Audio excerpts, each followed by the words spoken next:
Từ không gian, trái đất trông như một viên bì xanh hoàn hảo, mịn màng, tròn trịa và thanh bình.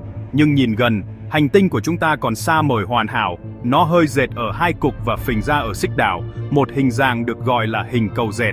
Cho phình này là do trái đất quay liên tục, đẩy đất và nước ra ngoài ở xích đảo.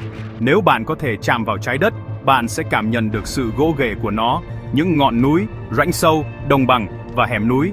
Những đặc điểm này không cố định, chúng được định hình bởi các lực mạnh mẽ trong những khoảng thời gian khổng lồ. Trái đất là một công trình đang được hoàn thiện, luôn được định hình lại bởi cả những lực nhìn thấy và không nhìn thấy. Hành tinh của chúng ta năng động, không tỉnh, một thực thể sống luôn chuyển động. Mặt đất dưới chân chúng ta dịch chuyển, vỡ ra và tái tạo, ngay cả khi chúng ta hiếm khi nhận ra. Sự biến đổi không ngừng này là một phần cơ bản trong câu chuyện của trái đất. Hiểu được cách thức và lý do trái đất thay đổi sẽ tiết lộ cuộc sống bí mật của hành tinh chúng ta. Đó là một câu chuyện về sức mạnh to lớn, sự thay đổi chậm chạp và sự đổi mới vĩnh cửu. Vì vậy, trong khi khối cầu xanh có vẻ yên bình từ xa, nhìn gần, đó là một thế giới đang chuyển động. Mặt đất mà chúng ta tin tưởng luôn tiến hóa. Câu chuyện về sự thay đổi hình dạng của trái đất đang diễn ra xung quanh chúng ta ngay lúc này. Động đất là một trong những cách ấn tượng nhất mà hành tinh chúng ta thay đổi hình dạng. Trong tích tắc, mặt đất chúng ta tin tưởng có thể rung chuyển dữ dội, làm đổ nhà cửa và thay đổi cảnh quan. Động đất xảy ra khi áp lực tích tụ dọc theo các đứt gãy, những vết nứt trong vỏ trái đất, cho đến khi đá vỡ và trượt, giải phóng năng lượng dưới dạng sóng địa chấn. Những sóng này lan truyền qua mặt đất, gây ra sự rung chuyển mà chúng ta cảm nhận được. Sự dịch chuyển dọc theo các đứt gãy có thể đẩy đất lên, hạ xuống, hoặc dịch chuyển sang một bên, định hình lại bờ biển và thung lũng. Một số trận động đất mạnh đến mức chúng di chuyển toàn bộ hòn đảo hoặc gây ra sóng thần vượt qua đại dương. Sạt lở đất và sóng thần do động đất gây ra có thể tàn phá các khu vực xa nơi xảy ra động đất. Mỗi trận động đất, dù lớn hay nhỏ, là một bước trong quá trình biến đổi không ngừng của hành tinh chúng ta. Trong hàng triệu năm, vô số trận động đất đã tạo nên núi và khắc sâu thung lũng. Chúng nhắc nhở chúng ta rằng các lục địa không cố định, chúng luôn di chuyển và thay đổi. Mặt đất rung chuyển là bằng chứng cho thấy trái đất đang sống, tự tạo hình từ bên trong. Sự không ngừng nghỉ của thế giới chúng ta vừa là mối đe dọa, vừa là một lực lượng sáng tạo. Động đất là cách hành tinh tiết lộ sức mạnh tiềm ẩn của nó. Núi lửa là một lực khác thay đổi đáng kể thế giới của chúng ta. Chúng là những lỗ thông hơi trên bề mặt trái đất nơi đá nóng chảy, magma, phun trào thành dung nhằm, tạo nên đất mới. Mỗi vụ phun trào thêm các lớp đá, dần dần xây dựng núi trong hàng ngàn hoặc hàng triệu năm. Quần đảo Hawaii là bằng chứng sống, được hình thành hoàn toàn bởi các vụ phun trào núi lửa từ đáy đại dương. Nhưng núi lửa cũng có thể phá hủy, thổi bay đỉnh núi và chôn vùi cảnh quan trong tro bụi. Ví dụ, vụ phun trào núi St. Helens năm 1980 đã làm giảm chiều cao của núi và san phẳng rừng trong nhiều dặm. Chợ núi lửa có thể bao phủ các khu vực và thậm chí ảnh hưởng đến thời tiết toàn cầu. Hầu hết các núi lửa hình thành dọc theo ranh giới mang kiến tạo, đặc biệt là ở vành đai lửa Thái Bình Dương. Những vụ phun trào này là kết quả trực tiếp của việc các mạng di chuyển và tương tác bên dưới chân chúng ta. Núi lửa giải phóng nhiệt và áp suất bên trong trái đất, tạo ra và phá hủy đất trong các chu kỳ. Chúng vừa là kiến trúc sư, vừa là quả cầu phá hủy, định hình hành tinh bằng lửa và đá.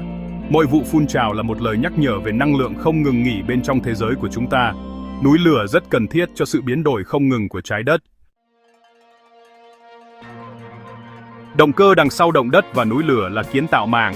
Vợ trái đất bị chia thành các mạng khổng lồ trôi nổi trên lớp mantle bán lòng. Các mạng này di chuyển chậm, chỉ vài cm mỗi năm, được thúc đẩy bởi nhiệt và dòng đời lưu sâu bên trong hành tinh. Nơi các mạng gặp nhau, hành động xảy ra tại ranh giới phân kỳ, các mạng tách ra và vợ mới hình thành. Tại ranh giới hội tụ, các mạng va chạm, tạo ra núi hoặc rãnh đại dương sâu.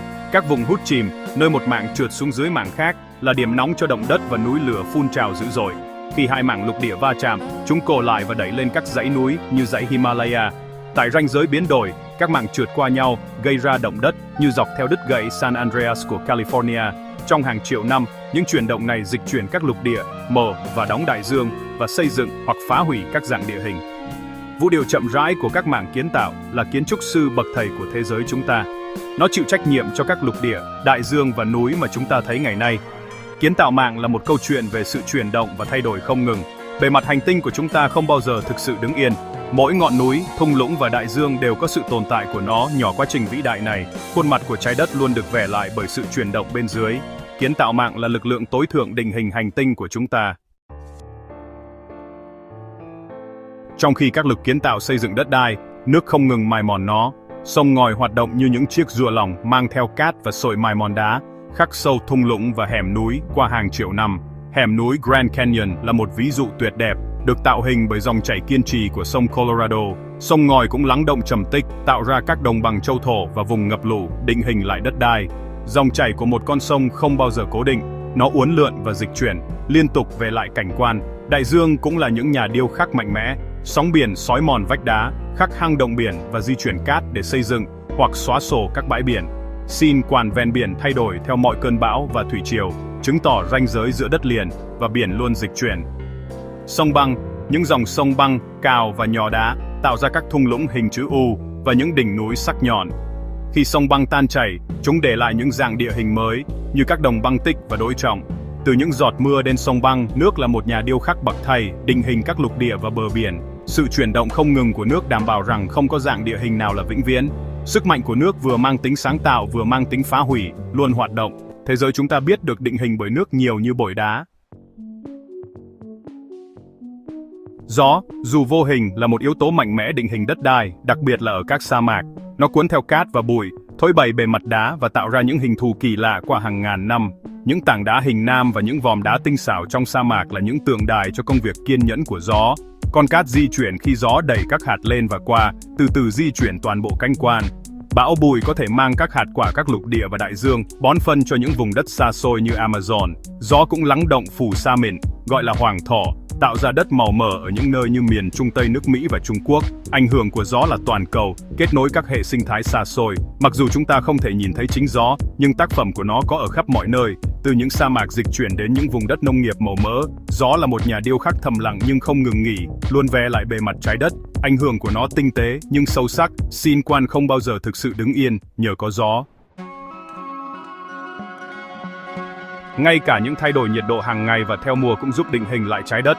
Quá trình này gọi là phong hóa, làm vỡ đá và chuẩn bị chúng cho sự xói mòn.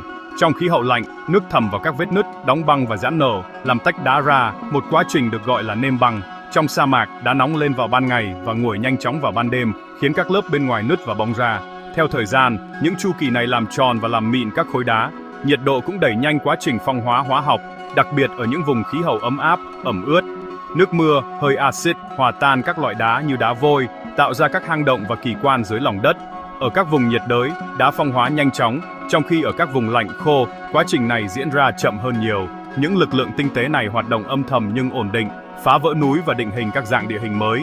Phong hóa là bước đầu tiên trong chu trình xói mòn và đổi mới không ngừng. Ngay cả sự thay đổi nhiệt độ nhỏ nhất cũng để lại dấu ấn trên hành tinh. Bề mặt trái đất luôn được biến đổi, từng vết nứt một. Câu chuyện của trái đất là một chu kỳ núi nổi lên và bị mài mòn thành bụi. Các va chạm kiến tạo đẩy lên những dãy núi cao chót vót như dãy Himalaya, một quá trình gọi là tạo núi. Nhưng ngay khi núi nổi lên, sự xói mòn bắt đầu, mưa, băng, gió và thay đổi nhiệt độ tấn công đá. Sông ngòi khắc sâu thung lũng, sông băng mài mòn đỉnh núi và gió bào mòn bề mặt cuốn đi những hạt đá. Theo thời gian, ngay cả những ngọn núi cao nhất cũng bị thu nhỏ thành những ngọn đồi thoại, như đã thấy ở dãy Appalachia cổ đại. Trầm tích từ những ngọn núi bị xói mòn tạo thành những đồng bằng châu thổ mới và cuối cùng là đá mới. Kiến tạo mạng tái chế vật liệu này, kéo nó trở lại vào lớp mantle hoặc đẩy nó lên lại. Chu kỳ nâng lên và xói mòn là cơ bản cho sự đổi mới của trái đất. Không ngọn núi nào là vĩnh viễn, mỗi đỉnh núi một ngày nào đó sẽ trở thành bụi. Bụi của những ngọn núi cứ trở thành nền tảng cho những ngọn núi mới. Chu kỳ không ngừng này đảm bảo bề mặt hành tinh luôn thay đổi. Sáng tạo và phá hủy là hai mặt của cùng một đồng xu, khuôn mặt của trái đất luôn được đổi mới. Tất cả những lực này, động đất, núi lửa, nước, gió và nhiệt độ, khiến trái đất trở thành một thế giới sống động, không ngừng thay đổi. Mặt đất dịch chuyển, núi nổi lên và sụp đổ, và bờ biển dịch chuyển, tạo ra một môi trường năng động. Sự thay đổi liên tục này rất cần thiết cho sự sống, tái chế vật liệu và định hình các môi trường sống đa dạng. Phong hóa và xói mòn điều hòa khí hậu, trong khi các vụ phun trào núi lửa giải phóng khí và khoáng chất quan trọng. Chuyển động kiến tạo tạo ra các hệ sinh thái mới, thúc đẩy sự tiến hóa và hỗ trợ đa dạng sinh học. Đặt mà chúng ta phụ thuộc vào là sản phẩm của những quá trình đang diễn ra này. Dinh dưỡng từ những ngọn núi bị xói mòn bón cho đồng bằng và đại dương, duy trì sự sống ở khắp mọi nơi. Nếu không có sự không ngừng nghỉ của trái đất, hành tinh của chúng ta sẽ cằn cỗi và không có sự sống. Bề mặt luôn thay đổi là điều làm cho trái đất có thể ở được và đầy sức sống. Mỗi ngọn núi, con sóng và hạt đất đều kể một phần của câu chuyện cổ xưa này. Chúng ta có vinh dự được sống trên một hành tinh luôn đổi mới, một cái nôi thực sự của sự sống.